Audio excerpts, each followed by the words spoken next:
Welcome to special analysis. నేను రమా మండవ. ఈ రోజు అనాలిసిస్ లో భాగంగా మనం తీసుకోబోతున్న టాపిక్ ఏంటంటే, ఈ రోజు అనాలిసిస్ నేను ఒక టైటిల్ పెడతాం జరిగింది. నాగేశ్వర్ గారు మీరు యుద్ధం మొదలు పెట్టారు, అది ఇప్పుడు హద్దులు దాటింది, ఇంకా ఈ మౌనం ఏంటి అని చెప్పి నేను టైటిల్ ఇవ్వడం జరిగింది. ఆ అంశం గురించి మనం మాట్లాడుకునే ప్రయత్నం చేద్దాం. మన పెద్దవాళ్ళు ఒక సామెత చెప్పేవాళ్ళు, చిన్నప్పటి నుంచి మనం చదువుకునే ఉంటాం. ఇక్కడ చూస్తే రోమ్ తగలబడతా ఉంటే రోమ్ నగరం నీరో చక్రవర్తి ఫిడెల్ వాయించుకున్నారు అని చెప్తా ఉంటారు. ఇప్పుడు అలాగే ఉంది ఈ ప్రొఫెసర్ నాగేశ్వర్ పరిస్థితి.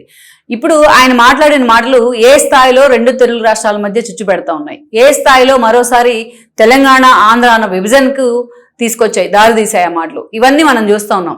అయినా సరే చక్కగా ఆయన వీడియోలు చేసుకుంటా ఉన్నారు. ఎక్కడ నా మాటల కేంద్రంగా, నేను మాట్లాడిన మాటల కేంద్రంగా ఇంత ఇష్యూ తెర మీదకి వచ్చింది, ఇన్ని కాంట్రవర్సీస్ వచ్చాయి, నువ్వానైనా అని ఆంధ్రాలో కొంతమంది జర్నలిస్టులు, తెలంగాణలో కొంతమంది జర్నలిస్టులు మాట్లాడుకునే పరిస్థితి వచ్చింది. ఆఖరికి పవన్ కళ్యాణ్ చెప్పుతో కొట్టించేదాకా ఈ పరిస్థితి వచ్చింది. సో ఇది ఎక్కడికి వెళ్తుంది, ఎక్కడ ఎండ్ అవుతుంది అనేది ఆయన ఊహించాల్సింది. ఆయన కళ్ళ ముందు కనిపిస్తూనే ఉంది. ఎక్కడో చోట ఏ ఇష్యూకైనా సరే ఒక లాజికల్ ఎండ్ అంటూ ఉండాలి. సో అలాంటి లాజికల్ ఎండ్ లేకుండా ఇది ఆల్మోస్ట్ పొలిటీషియన్ చేతుల్లో కూడా వెళ్ళింది ఈ ఇష్యూ.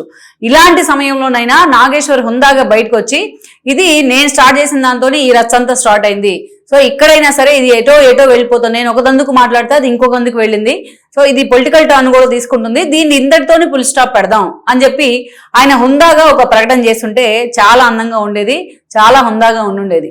కానీ నాగేశ్వర్ మాత్రం ఈరోజు సైలెంట్ గా ఒక మౌన మునిలాగా కూర్చొని ఆయన మాటలు ఆయన చెప్పుకుంటున్నారు, ఆయన పనులు ఆయన చేసుకుంటూ వెళ్తా ఉన్నారు. ఇక్కడ నిజానికి చెప్తా ఉంటారు, చాలా సందర్భాల్లో మౌనమే అన్ని సమస్యలకి పరిష్కారం చూపుతుందని చెప్పేవాడు. అది కూడా దివంగత మాజీ ప్రధాని పివి నరసింహారావు. ఈయనేం పివి నరసింహారావు కాదు కదా ప్రధానికి మౌనంగా ఉండడానికి. ఈయన బాగానే మాట్లాడతాడు, బాగానే మాట్లాడచ్చు, ఈయన మాటల వల్లే కదా ఇంత సిచ్యువేషన్ కూడా వచ్చింది. ఆయన అంతే ఏదైనా ఇష్యూ వస్తే అన్నిటికీ మౌనమే సమాధానం అనేవాళ్ళు. సో కానీ చాలా సందర్భాల్లో మౌనమే అనేక పదార్థాలకు కూడా దారితీస్తూ ఉంటుంది. ఈరోజు నాగేశ్వర్ అనే అతను ఒక మాట మాట్లాడారు కాబట్టి ఈరోజు మనం ఈ టైటిల్ పెట్టాం. ఏమన్నారు ఆయన?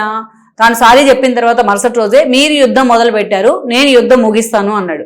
ఆయన ముగిస్తాన్న యుద్ధం ఇంకా ముగియలేదు, అలాగే ఆ యుద్ధం నడుస్తూనే వస్తుంది. యుద్ధం మొదలుపెట్టింది ఆయనే, ముగిస్తానంది ఆయనే, కానీ ఈరోజు ఇంకా ఆయన ముగించలేదు యుద్ధాన్ని. ఆయన ఆ మాటల కేంద్రంగా, నాగేశ్వర్ కేంద్రంగా ఇంత రచ్చ జరుగుతూ ఉంటే తెలంగాణలో ఇంతవరకు తాను బయటకు వచ్చి ఒక స్టేట్మెంట్ కూడా ఇవ్వలేదు నాగేశ్వర్. ఆయనకు తెలుసు తాను రాంగ్ ట్రాక్ లోకి వెళ్ళాను, రాంగ్ ట్రాక్ లోకి ఎక్కాను అని. ఆయన దానికి రిగ్రెట్ అవుతూ ఒక కండెమ్ చేస్తూ ఈ సిచ్యువేషన్ ఒక ప్రకటన చేస్తుంటే ఇది ఈ రోజు ఇంత వైలెంట్ అవ్వని తీసుకునేది కాదు. మరి ఇలాంటప్పుడు వీళ్ళని ఎలా మేధావులు అని పిలుస్తాం? నేను స్టార్టింగ్ లో ఒక 3 నెలల క్రితం ఆయన వీడియో చేస్తూ ఆయన గురించి, మాడబు శ్రీధర్ వీళ్ళ గురించి సూడో మేధావులు వీళ్ళు అని చెప్పాను నేను, సూడో ఇంటలెక్చువల్స్ అని చెప్పి. వీళ్ళు సూడో మేధావులే. మరి ఇంత జరుగుతూ ఉంటే తన మాటల కేంద్రంగా ఇప్పుడైనా బయటకు వచ్చి ఆయన ఎందుకు ఖండించట్లేదు, ఆయన ఎందుకు మౌనాన్ని ఆశ్రయిస్తా ఉన్నారు ఈ ఇష్యూ మీద? దీనికి ప్రీఫేజ్ లో ఏం జరిగింది? అమిత్ షా దగ్గరికి పవన్ కళ్యాణ్ వెళ్లారు, జగన్ అరెస్ట్ చేయమన్నారు. పవన్ కళ్యాణ్ ఏమో మనకి, జగన్మోహన్ రెడ్డి ఏమో long time friend, Chandrababu Naidu short time friend అని ఆయన చెప్పారు. పవన్ కళ్యాణ్ వచ్చి నాదెండ్ల మనోహర్కి చెప్పారు. నాదెండ్ల మనోహర్ చెప్తుంటే నేను విన్నాను అన్నట్టుగా ఆయన మాట్లాడారు. సో దానికి మనోహర్ కూడా రియాక్ట్ అయ్యారు, జనసేన శ్రేణులు కూడా సీరియస్ గా రియాక్ట్ అయ్యాయి. ఇది చాలా వైలెంట్ అవని తీసుకుంది, ఎందుకంటే ఆ పార్టీని హిట్ చేసింది ఇది. అటు బీజేపీ టీడీపీ సంబంధాలని దెబ్బతీసేలా ఉంది, అటు పవన్ కళ్యాణ్ వైసీపీకి మధ్య చాలా రచ్చ నడిచింది ఈ ఇష్యూ కేంద్రంగా. సో ఈ యాంగిల్ కూటమి ప్రభుత్వం 3 పార్టీలను కూడా ఇబ్బంది పెట్టేలాగా కామెంట్స్ ఉన్నాయి కాబట్టి అంతే వైల్డ్ గా రియాక్ట్ అయ్యారు అందరూ. ఎస్పెషల్లీ జనసేన ఆయన మీద కేసులు పెట్టింది. కేసులు పెట్టిన తర్వాత బేషరతుగా నేను వెనక్కి తీసుకుంటున్నా అన్నారు. ఒక మేధావైన వ్యక్తి, ఆ ఏజ్ లో ఉన్న ఒక వ్యక్తి ఎవరైనా సరే నేను వెనక్కి తీసుకుంటున్నాను ప్రొఫెషనల్గా చెప్పినప్పుడు దాన్ని వెనక్కి తీసుకొని ఇంకా మాటలు మాట్లాడడానికి వీలు లేకుండా ఉండాలి. కానీ మరుసటి రోజు నేనే యుద్ధం ముగిస్తా అన్నారు. ఆ మరుసటి రోజు డీజీపీ దగ్గరికి వెళ్ళారు. మళ్ళీ పవన్ కళ్యాణ్ మాట్లాడుతూ చాలా హుందాగా మాట్లాడారు పవన్ కళ్యాణ్. ఒకసారి ఈయన ఆయన మాట్లాడి మనం ప్లే చేసి చూసుకున్నా కూడా మనకు అర్థమవుతుంది. ఆయన ఇలా మాట్లాడాల్సి ఉండాల్సింది కాదు, విశ్లేషకుల్లాగా మాట్లాడి ఉండాల్సింది. బట్ ఆయన మీద కేసులు అలాంటివి ఏమొద్దు, అరెస్టులు ఏమొద్దు అని చెప్పాను నేను అని చెప్పి ఆయన హుందాగా మాట్లాడారు. ఆ తర్వాత ఆ మాట్లాడిన వెంటనే మళ్ళీ ఆయన ఇంకోసారి సారీ చెప్పాడు పవన్ కళ్యాణ్కి కూడా. కానీ ఆ మరుసటి రోజే మళ్ళా డీజీపీని కలిసి వచ్చిన తర్వాత ఆయన వచ్చి ఒక రౌండ్ టేబుల్ కాన్ఫరెన్స్ పేరుతోని ఆయన సమక్షంలోనే ఆయన కూడా అంతే మాట్లాడారు. నన్ను జైల్లో పెడితే నేను ఆత్మకథ రాస్తా అన్నారు. అంతేకాదు నేను చచ్చినా సరే నేను వెనక్కి తగ్గను, ఇదే పందా కొనసాగిస్తానని చెప్పారు. జర్నలిస్టుగా నా జీవితంలో ఎన్నో అనుభవాలు ఉన్నాయి, ఇదో కొత్త అనుభవం అని కూడా మాట్లాడారు. సో అది మాట్లాడుతున్న సమయంలోనే ఆ పక్కనే ఉన్న జర్నలిస్టుల పేరుతో, జర్నలిస్టుల ముసుగులో ఎంత అరాచకంగా వాళ్ళు మాట్లాడే ప్రయత్నం చేశారు. ఎన్ని బూతులు తిట్టారు పవన్ కళ్యాణ్, అటు చంద్రబాబు నాయుడిని బూతులు తిట్టారు, హెరిటేజ్ బ్యాన్ అన్నారు, ఇన్ని రకాల మాటలు వచ్చినాయి. ఎవరెవరు ఏం చేయాలనుకుందంతా నాగేశ్వర్ అడ్డం పెట్టుకుని ఆ రోజు మాట్లాడినట్టు ఉండింది. కనీసం పక్కనే ఉన్న నాగేశ్వర్ కొంతమైనా విఘ్నతతో వాళ్ళ మాటలను ఖండించుంటే ఈ మాట ఇంత దూరం వెళ్లేది కాదు.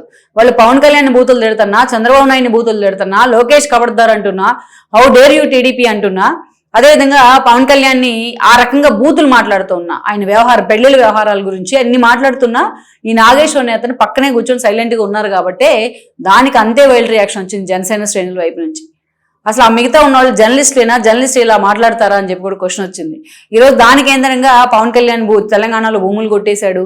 ఇన్ని సంవత్సరాల చరిత్ర ఉంది మెగా ఫ్యామిలీకి. ఎక్కడైనా సరే చిరంజీవి కానీ పవన్ కళ్యాణ్ కానీ లేకపోతే వాళ్ళ ఫ్యామిలీ మెంబర్స్ ఎవరైనా ఇంత చిన్న అక్రమాలు చేసినట్టు కానీ ఇంత చిన్న అవినీతి ఆరోపణ కానీ వాళ్ళ మీద ఉండిందా?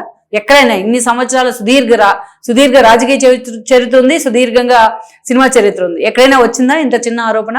ఇన్ని రోజులు లేని పవన్ కళ్యాణ్ భూమిని కొట్టేశారనే ఆరోపణ ఈ రోజు ఎందుకు తెర మీదకి తీసుకొస్తా ఉన్నారు?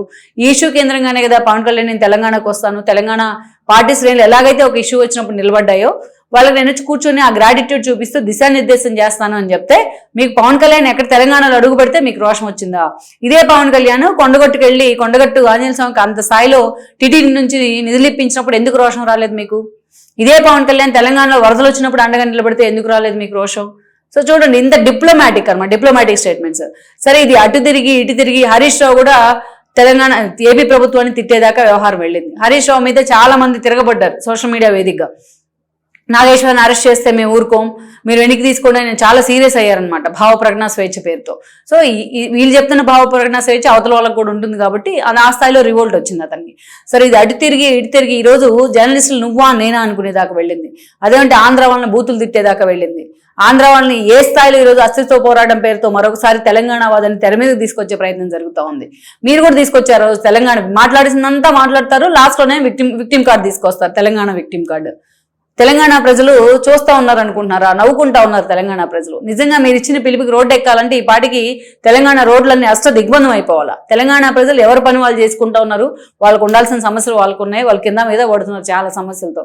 రైతుల సమస్యలు అయితే చెప్పాల్సిన అలవి కూడా కాదు, వాటి మీద పెట్టాలి రౌండ్ టేబుల్ కాన్ఫరెన్స్. ఏ ఒక్కరోజు వాటి మీద మీరు రౌండ్ టేబుల్ కాన్ఫరెన్స్ పెట్టరు. తెలంగాణలో ఇన్ని రైతు సమస్యలు ఉంటాయి, ఈ నాగేశ్వర్ ఏ రోజు కూడా ఒక్కరోజు ఆ రైతు సమస్యల గురించి మాట్లాడరు. రోజు కూర్చొని ఆంధ్ర పాలిటిక్స్ గురించే మాట్లాడతారు. ఆంధ్ర పాలిటిక్స్ గురించి ఆయన దాదాపు 10-12 ఏళ్ల నుంచి మాట్లాడుతున్నా ఎవరు వాటి మీద ఎవరైనా అభ్యంతరం ఉన్న వాళ్ళు ఒకరిద్దరు ఎలక్షన్లు అప్పుడు మాట్లాడారేమో కానీ దాని మీద ఇంత వైల్డ్ రియాక్షన్ ఇవ్వలేదు. బట్ ఈ రోజు ఆయన మాట్లాడిన మాటలు అంత ఇంటెన్స్ ఉన్నాయి, అంత ఇంటెన్స్ గా వాటిని హిట్ చేస్తున్నాయి అవతల పార్టీలు కాబట్టి ఆ స్థాయిలో రియాక్షన్ వచ్చింది. ఇక ఈ రోజు ఎక్కడి దాకా వెళ్ళిందంటే ఈ వ్యవహారం నువ్వా నేనా అని ఆంధ్ర అని తెలంగాణ మేధావులు రోడ్డు ఎక్కే పరిస్థితి, జర్నలిస్టులు రోడ్డు ఎక్కే పరిస్థితి, ఆఖరికి జర్నలిస్టుల ముసుగులోని కొంతమంది దారుణాలు చేసి బ్లాక్ మెయిలర్స్ కూడా రోడ్డు ఎక్కే పరిస్థితి ఈ రోజున. ఆఖరికి తేల్చుకుందాం అనేదాకా సవాళ్ళు విసురునేదాకా తెలంగాణ సమాజంలో ఈరోజు మాటలు వినిపిస్తూ ఉన్నాయి. ఇదంతా అక్కడ పెడితే దీని పొలిటికల్ పార్టీస్ కూడా దీంట్లో దూరి ఇష్యూని ఓన్ చేసుకోవాలని చూస్తూ ఉన్నాయి. ఈరోజు కవిత మాట్లాడుతూ ఉన్నారు, ఆంధ్ర వాళ్ళు రావచ్చు పోవచ్చు రొయ్యలు అమ్ముకోవచ్చు, సెక్రటేరియట్లో కూర్చొని గరిటె తిప్పుతారా అని మాట్లాడుతుంది ఆవిడ. వీళ్ళు నాన్న సెక్రటేరియట్లో కూర్చొని గరిటె తిప్పాడా 10 ఏళ్ళు? రొయ్యలు అమ్ముకోవడానికి రావాలి ఆంధ్ర వాళ్ళు. ఏమైతే ఆంధ్ర వాళ్ళతో కలిసి లిక్కర్ స్కామ్లో ఇన్వాల్వ్ కావచ్చు, కేజ్రీవాల్తో ఢిల్లీలో ఉన్న కేజ్రీవాల్ అని టీంతో కలిసి లిక్కర్ స్కామ్లో ఇన్వాల్వ్ కావచ్చు, వెళ్ళి తిహార్ జైల్లో కూర్చొని రావచ్చు. బట్ ఈవిడికి మాత్రం ఆంధ్ర వాళ్ళు రొయ్యలు అమ్ముకోవడానికి రావాలా ఇక్కడికి? ఎక్కడ కాక వెళ్తుంది నాగేశ్వర్ గారు? చూసారా మీరు మొదలుపెట్టిన యుద్ధం? నేను మొదలు పెట్టలేదన్నారు కదా, మీరే మొదలు పెట్టారు యుద్ధం. ఇది యుద్ధం లాగా లేదు. ఇది ఎట్లా ఉందంటే ఇది తిరిగి అటు సైకోయిజం లాగా ఉంది. ఈ మాటలు కానీ ఈ మాట్లాడుకోవడాలు కానీ ఈ రెచ్చగొట్టుకోవడాలు కానీ చూస్తే ఇన్ని ఇష్యూస్ ఉన్నాయి 2 తెలుగు రాష్ట్రాలు. ఆ ఇష్యూస్ గురించి ఎవరూ మాట్లాడలే, ఇదే మాట్లాడుతూ ఉన్నారు. ఇలాంటి సందర్భంలో మీరు రావాలి మీడియా ముందుకి. ఈ రోజున మీరు ఇంకా ఇంత జరుగుతున్నా కూడా చక్కగా వీడియోలు చేసుకుంటూ ఉన్నారు. మీడియా ముందుకు వచ్చి ఒక అప్పీల్ చేయండి మీరు దయచేసి. ఇలా ఈ ఇష్యూ ఇంత దూరం వెళ్తుందని నేను ఊహించలేదు. నేను సారీ చెప్పాను, సారీ చెప్పిన తర్వాత కూడా మళ్ళా 2 సార్లు సారీ చెప్పాను. సారీ చెప్తానే నేను మాట్లాడి రౌండ్ టేబుల్ కాన్ఫరెన్స్ దాకా వెళ్ళడం నా తప్పే. సో అందుకే మొత్తానికైతే మాత్రం ఈ ఇష్యూ ఇంత దూరం వెళ్లాల్సింది కాదు, ఇది పొలిటికలైజ్ అవ్వాల్సింది కాదు. దయచేసి ఇక నుంచి ఎవరికి వాళ్ళు సత్సంబంధాలు కొనసాగించుకోండి, ఎవరికి వాళ్ళు సంయమనంతో ఉండండి. ఇక ముందు నేను మాట్లాడే భాష మీద ముందు జాగ్రత్తగా మాట్లాడతాను అని ఒక అప్పీల్ చేస్తుంటే దీని ఇంటెన్స్ అన్నది తగ్గుండేది. ఇప్పుడు కవిత కూడా మిమ్మల్ని అరెస్ట్ చేయడానికి వస్తారని మాట్లాడుతుంది.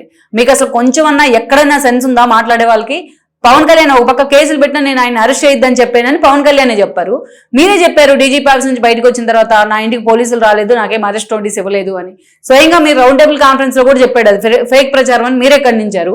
మళ్ళీ కవిత ఈ రోజు మిమ్మల్ని అరెస్ట్ చేయడానికి వస్తే ఊరుకోం, మేధావులు టచ్ చేస్తే ఊరుకోం, మేము 2.0 చూపిస్తాం, మేము చూపిస్తే అవతల చూపించరే ఏంటి 2.0. సో అందుకే నాగేశ్వర్ గారు మేధావుల మౌనం అన్నిసార్లు మంచిది కాదు. సో అన్నిసార్లు చాలా అపార్థాలకు కూడా దారితీయొచ్చు, ఎస్పెషల్లీ సోషల్ మీడియా ఎంత ఫ్లేర్ అవుతున్న ఈ రోజుల్లో. అందుకే మీరు బయటకు వచ్చి దీన్ని ఖండించాల్సిన సందర్భం. మీ మాటలో చెప్పాలంటే మీరు మొదలుపెట్టిన యుద్ధాన్ని మీరే ముగించండి. ఈ వీడియో మీకు నచ్చినట్లయితే please share, like and subscribe R24 Telugu.